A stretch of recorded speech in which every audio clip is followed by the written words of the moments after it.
Movie brand. കേരളക്കരയാകെ പിടിച്ചുകുലുക്കിയ സംഭവമായിരുന്നു കൊച്ചിയിൽ നടി ആക്രമിക്കപ്പെട്ട കേസ്. 2017 ഫെബ്രുവരി 17-നാണ് തൃശൂരിൽ നിന്ന് കൊച്ചിയിലേക്കുള്ള യാത്രയ്ക്കിടെ നടി ആക്രമിക്കപ്പെട്ടത്.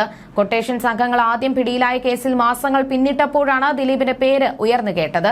പിന്നാലെ നടന്റെ അറസ്റ്റും രേഖപ്പെടുത്തിയിരുന്നു. ഇപ്പോൾ കേസിലെ വിചാരണ നടപടികൾ അവസാന ഘട്ടത്തിലേക്ക് കടന്നിരിക്കുകയാണ്. ഇപ്പോഴിതാ ദിലീപിന് കനത്ത തിരിച്ചടിയേറ്റിരിക്കുകയാണ്. CBI അന്വേഷണം ആവശ്യപ്പെട്ടുള്ള ദിലീപിന്റെ ഹർജി ഹൈക്കോടതി ഡിവിഷൻ ബെഞ്ച് തള്ളി. വിചാരണ അവസാന ഘട്ടത്തിൽ എത്തിയെന്നത് വിലയിരുത്തിയാണ് ഹർജി തള്ളിയത്. നേരത്തെ ഹൈക്കോടതി സിംഗിൾ ബെഞ്ച് ഹർജി തള്ളിയതിനെ തുടർന്നാണ് ദിലീപിന് ഡിവിഷൻ ബെഞ്ചിനെ സമീപിച്ചത്. കേസിൽ നിഷ്പക്ഷ അന്വേഷണത്തിന് കേന്ദ്ര ഏജൻസി വേണമെന്നാവശ്യപ്പെട്ട് 4 വർഷം മുൻപാണ് ദിലീപ് ഹൈക്കോടതിയെ സമീപിച്ചത്. എന്നാൽ കേസിന്റെ വിചാരണയ്ക്കിടെ കോടതി ദിലീപിനെ രൂക്ഷമായി വിമർശിച്ചിരുന്നു. കേസിന്റെ നടപടിക്രമങ്ങൾ നീട്ടുന്നതിനായാണ് CBI അന്വേഷണം ആവശ്യപ്പെടുന്നതെന്ന് കോടതി നിരീക്ഷിച്ചു. കേസിന്റെ വിചാരണ ഏത് ഘട്ടത്തിലാണെന്നും കോടതി സർക്കാരിനോട് ചോദിച്ചിരുന്നു. കേസിന്റെ അന്തിമവാദം കേട്ടതിന് ശേഷമാണ് കോടതി ദിലീപിന്റെ ആവശ്യം തള്ളുകയും ഹർജി തീർപ്പാക്കുകയും ചെയ്തത്. കേസ് ഏത് ഏജൻസി അന്വേഷിക്കണമെന്ന് പ്രതിക്ക് ആവശ്യപ്പെടാനാകില്ലെന്ന് വ്യക്തമാക്കിയാണ് നേരത്തെ ദിലീപിന്റെ ഹർജി സിംഗിൾ ബെഞ്ച് തള്ളിയത്. നടി ആക്രമിച്ച കേസുമായി ബന്ധപ്പെട്ട് വിചാരണ നടപടികൾ എറണാകുളം പ്രിൻസിപ്പൽ സെഷൻസ് കോടതിയിൽ അവസാന ഘട്ടത്തിലാണ്. അന്തിമവാദം പൂർത്തിയാക്കി ജൂണിൽ വിധി പുറപ്പെടുവിക്കുമെന്നാണ് പ്രതീക്ഷിക്കുന്നത്. നടി ആക്രമിക്കപ്പെട്ട കേസിലെ 8ാം പ്രതിയാണ് ദിലീപ്. 2017 ജൂലൈ 10-നായിരുന്നു നടൻ ദിലീപ് അറസ്റ്റിലാകുന്നത്. ഗൂഢാലോചന കുറ്റം ചുമത്തിയായിരുന്നു ദിലീപിനെ പോലീസ് അറസ്റ്റ് ചെയ്തത്. കേസിൽ ദിലീപിനെതിരെ 10 തെളിവുകളുണ്ടെന്നായിരുന്നു അന്ന് പോലീസ് പറഞ്ഞത്. അറസ്റ്റിന് പിന്നാലെ ജാമ്യം ലഭിക്കുമെന്ന് ദിലീപ് പ്രതീക്ഷിച്ചെങ്കിലും 85 ദിവസങ്ങളോളം ജയിലിൽ കിടക്കേണ്ടി വന്നു. ഒടുവിൽ ഒക്ടോബർ 3-നായിരുന്നു ദിലീപിന് ജാമ്യം ലഭിച്ചത്.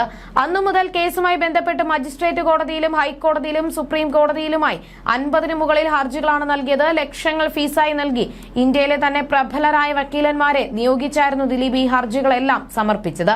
ആദ്യം നടി ആക്രമിക്കപ്പെട്ട കേസിലെ ദൃശ്യങ്ങൾ ആവശ്യപ്പെട്ടും രേഖകൾ ആവശ്യപ്പെട്ടുമെല്ലാം ദിലീപ് ഹർജികൾ നൽകി. പിന്നീട് പ്രതിപട്ടികയിൽ നിന്നും ഒഴിവാക്കണമെന്നും കുറ്റവിമുക്തനാക്കണമെന്നും ആവശ്യപ്പെട്ടാണ് കോടതിയിലെത്തിയത്. ഈ വിടുതൽ ഹർജി പിന്നീട് നിയമോപദേശത്തിന്റെ അടിസ്ഥാനത്തിൽ ദിലീപ് പിൻവലിക്കുകയായിരുന്നു.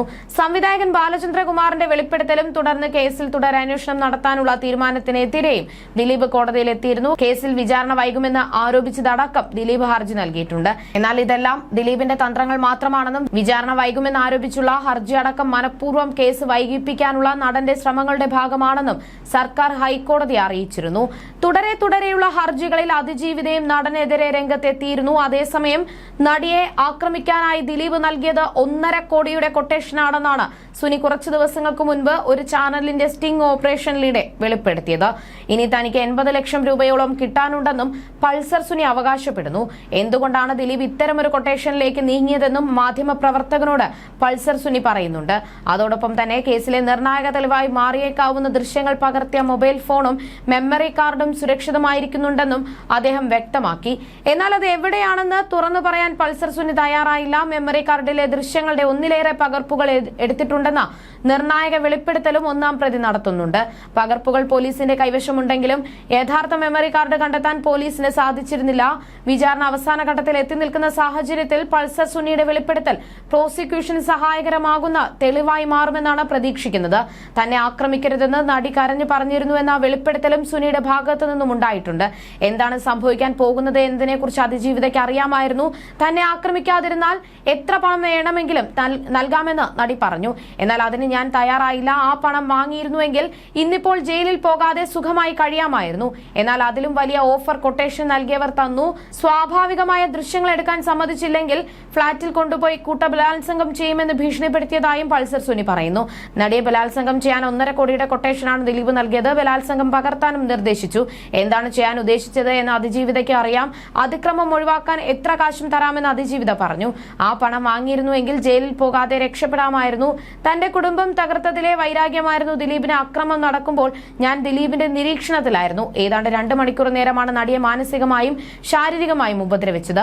പലതവണ ആക്രമിച്ച ദൃശ്യങ്ങൾ പകർത്തി ബലാത്സംഗത്തിലൂടെ അതിജീവിതയെ പൂട്ടുകയായിരുന്നു ലക്ഷ്യമെന്നുമാണ് പൾസർ സുനി വെളിപ്പെടുത്തിയിരിക്കുന്നത്. ഇതിനു മുൻപും സമാനമായ രീതിയിലുള്ള കൃത്യം ചെയ്തിട്ടുണ്ടെന്നാണ് പൾസർ സുനി പറയുന്നത്. എന്നാൽ അവർ ആരും കേസിന് പോയില്ല. എല്ലാം ഒത്തുതീർപ്പിൽ എത്തുകയായിരുന്നു. അതൊന്നും ദിലീപ് പറഞ്ഞിട്ടായിരുന്നില്ല എന്നും സുനി പറഞ്ഞിരുന്നു. ഈ കേസിലെ സത്യം അറിയാൻ ഇനി അധിക നാൾ കാത്തിരിക്കേണ്ട. അതിജീവിതയെ ഉപദ്രവിച്ച വ്യക്തി ദിലീപ് ചെയ്യിച്ചതാണെന്ന് പറഞ്ഞ് അദ്ദേഹത്തെ കൂടി കുടുക്കാൻ ശ്രമിക്കുകയാണ്. പൾസർ സുനി വീണ്ടും വെളിപ്പെടുത്തുകയല്ല, മറിച്ച് ദിലീപിനെ വീണ്ടും പെടുത്താൻ ശ്രമിക്കുകയാണെന്നാണ് ദിലീപിന് വേണ്ടി ചാനലുകളിൽ സംസാരിക്കാറുള്ള രാഹുൽ ഈശ്വർ പറഞ്ഞിരുന്നത്. ഏതെങ്കിലും രീതിയിൽ കേസ് വീണ്ടും നീട്ടിക്കൊണ്ടുപോകാനാണ് ശ്രമിക്കുന്നത്. മുൻപ് ദിലീപ് 4 പോലീസുകാരെ കൊലപ്പെടുത്താൻ ശ്രമിച്ചു എന്ന് പറഞ്ഞ് എടുത്ത കേസ് എന്തായി? ഇനിയും കേസ് വരുന്നുണ്ട്. കേസിൽ CBI അന്വേഷണം ആവശ്യപ്പെട്ടുള്ള ദിലീപിന്റെ ഹർജി ഏപ്രിൽ 7-ന് ഹൈക്കോടതി പരിഗണിക്കാനിരിക്കുകയാണ്. ഈ കേസിന് പിന്നിൽ കേരള പോലീസിലെ ചില പുഴുക്കുത്തുകളാണ്. അതിനെ പുറത്തുകൊണ്ടുവരാനാണ് CBI അന്വേഷണം ആവശ്യപ്പെട്ടത്. എന്തായാലും ഹർജി പിന്നീട് ഉപകാരപ്പെടും. കേസിൽ ദിലീപിനെ കൂട്ടിക്കെട്ടിയാൽ എങ്ങനെയെങ്കിലും ദിലീപ് കേസ് വാദിച്ചു കേസിനെ ഡയലൂട്ട് ചെയ്യുമെന്നും കേസിൽ നിന്ന് പോരാനാകുമെന്നും പൾസർ സുനി കരുതുന്നുണ്ടെന്നും രാഹുൽ ഈശ്വർ പറഞ്ഞു. ഈ കേസ് തീരാതിരിക്കാനുള്ള ശ്രമമാണ് ഇപ്പോൾ നടക്കുന്നത്. അതിജീവിതയോടുള്ള സോഫ്റ്റ് വികാരം മുതലെടുത്ത് ദിലീപിനെ കരിവാരി തേക്കുന്നത് മറ്റുള്ളവരാണ്. റോഷി പാലിനെ പോലും പൾസർ സുനി തെറ്റിദ്ധരിപ്പിച്ചതാകാം. താൻ എന്തായാലും ഈ കേസിൽ അകത്തു പോകുമെന്ന് പൾസർ സുനിക്ക് അറിയാം. അപ്പോൾ ദിലീപിനെയും കൂടി എങ്ങനെയെങ്കിലും അകത്താക്കാൻ കേസ് ഡയലൂട്ട് ചെയ്യുകയാണെന്ന് ധരിച്ചൂടെ? 2017 ഫെബ്രുവരി 17-ന് തന്നെ താൻ ചെയ്യാൻ പോകുന്നത് എന്താണെന്ന് അതിജീവിതയോട് പൾസർ സുനി പറഞ്ഞിട്ടുണ്ടെന്നാണ് പറയുന്നത്. സംഭവത്തിന് 2 ദിവസത്തിന് ശേഷമാണ് മഞ്ജു വാര്യർ ഈ കേസിലെ ഗൂഢാലോചന സംബന്ധിച്ച് പറയുന്നത്. എന്നാൽ അടുത്ത ദിവസം മുഖ്യമന്ത്രി പറഞ്ഞത് ഗൂഢാലോചന ഇല്ലെന്നാണ്. ഇതെല്ലാം കഴിഞ്ഞ് ജൂലൈയിലാണ് ദിലീപ് അറസ്റ്റിലാകുന്നത്. അപ്പോൾ ആദ്യം തന്നെ ദിലീപിനെതിരെ എല്ലാം അറിഞ്ഞിട്ടും അതിജീവിതം മറച്ചുവെച്ചതാണോ? ഇനി ദിലീപിന് വേണ്ടിയാണോ ചെയ്യുന്നത് എന്ന് പറഞ്ഞില്ലയോ എന്ന് അറിയില്ല. ഇനി ഒറ്റ കാര്യം അറിയേണ്ടത് 70 ലക്ഷം രൂപ എങ്ങനെ കൊടുത്തു എന്നതാണ്. എവിടെ വെച്ച് ആര് കൊടുത്തു, എങ്ങനെ കൊടുത്തു എന്നൊക്കെ അറിയണം. 1 രൂപയെങ്കിലും കൊടുത്തു എന്ന് തെളിയിക്കാനായാൽ കേസ് മാറിയെന്നും രാഹുൽ ഈശ്വർ പറഞ്ഞു. വെളിപ്പെടുത്തലിനിടെ രാഹുൽ ഈശ്വറിനെതിരെയും സുനി രംഗത്തെത്തിയിരുന്നു. അയാളെ ഞാൻ നോക്കി വെച്ചിട്ടുണ്ടെന്നായിരുന്നു സുനി പറഞ്ഞത്. ഇത് സംബന്ധിച്ചുള്ള ചോദ്യത്തിന് പരിഹാസത്തോടെയായിരുന്നു രാഹുലിന്റെ മറുപടി. പൾസർ സുനി, നീ എന്നെ ഒലത്തും, നിന്റെ അപ്പുറത്തെ ആൾക്കാരെ വരെ ഞാൻ കണ്ടിട്ടുണ്ടെന്നായിരുന്നു രാഹുലിന്റെ പ്രതികരണം. അതേസമയം ഇപ്പോൾ കേസിൽ തുടരന്വേഷണം നടക്കുന്നത് ദിലീപിന് മാത്രമായിരിക്കും ഗുണം ചെയ്യുക എന്നും അതിജീവിതയെ സംബന്ധിച്ച് ഈ കേസിൽ ഇപ്പോൾ ഒരു തുടരന്വേഷണത്തിന്റെ ആവശ്യം വരുന്നില്ലെന്നുമാണ് നിയമവിദഗ്ധർ ചൂണ്ടിക്കാട്ടുന്നത്. പൾസർ സുനിയുടെ ഇപ്പോഴത്തെ വെളിപ്പെടുത്തൽ ദിലീപുമായി ചേർന്ന് നടത്തുന്ന നാടകമാണെന്ന തരത്തിലുള്ള ചർച്ചകളുമുണ്ട്.